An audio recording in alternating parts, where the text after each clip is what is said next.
Hari ini, tepatnya 109 tahun yang lalu, tercatat dalam sejarah telah berdiri rumah sakit di Tanah Kebumen bernama Zending Ziekenhuis atau Panjurung. Rumah sakit yang didirikan pada tahun 1915 dan diresmikan oleh pemerintah Hindia Belanda dengan dokter pertama Oosterhuis dan pasien pertama yang bernama Mbok Minah inilah yang menjadi cikal bakal RSUD Kebumen saat ini. Pemerintah Belanda mengelola Zending Ziekenhuis atau Panjurung pada rentang waktu tahun 1915 sampai dengan tahun 1941. Pada tahun 1942, pengelolaan diambil alih oleh pemerintah Jepang kala itu.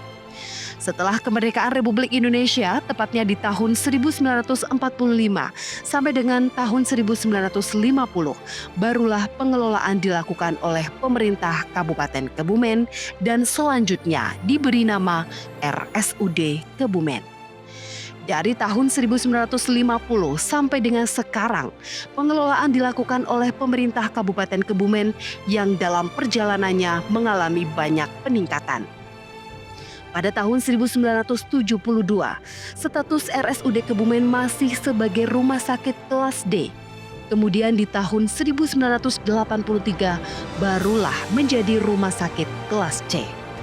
Pada tahun 2008, RSUD Kebumen menjadi Badan Pengelolaan Rumah Sakit Umum Daerah Kabupaten Kebumen dan berganti menjadi Satuan Kerja Perangkat Daerah yang menerapkan pola pengelolaan keuangan Badan Layanan Umum Daerah PPKBLUD pada tahun 2011.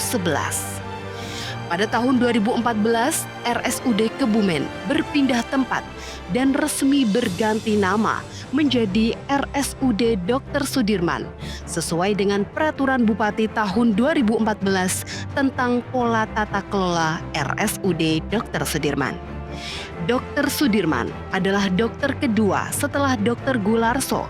Dikarenakan tidak dapat dilacaknya ahli waris Dr. Gularso, maka dipilihlah nama Dr. Sudirman yang memiliki persyaratan perizinan ahli waris.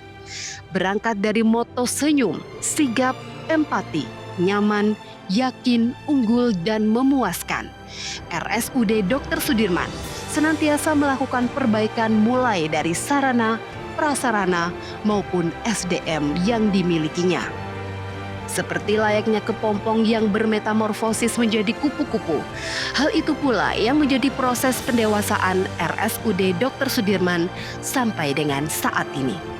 Banyaknya pembangunan sarana dan SDM menjadikan RSUD Dr. Sudirman menjadi salah satu rumah sakit yang diperhitungkan di wilayah Jawa Tengah.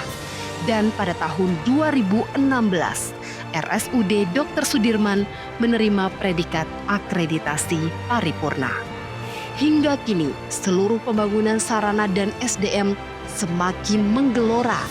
Koordinasi pimpinan dan pelaksana berjalan dengan harmonis dan senantiasa memiliki muara yang sama, yaitu kemajuan RSUD Dr. Sudirman sesuai dengan visinya menjadi rumah sakit yang modern, profesional, pusat rujukan kegawatan medik, dan spesialistik.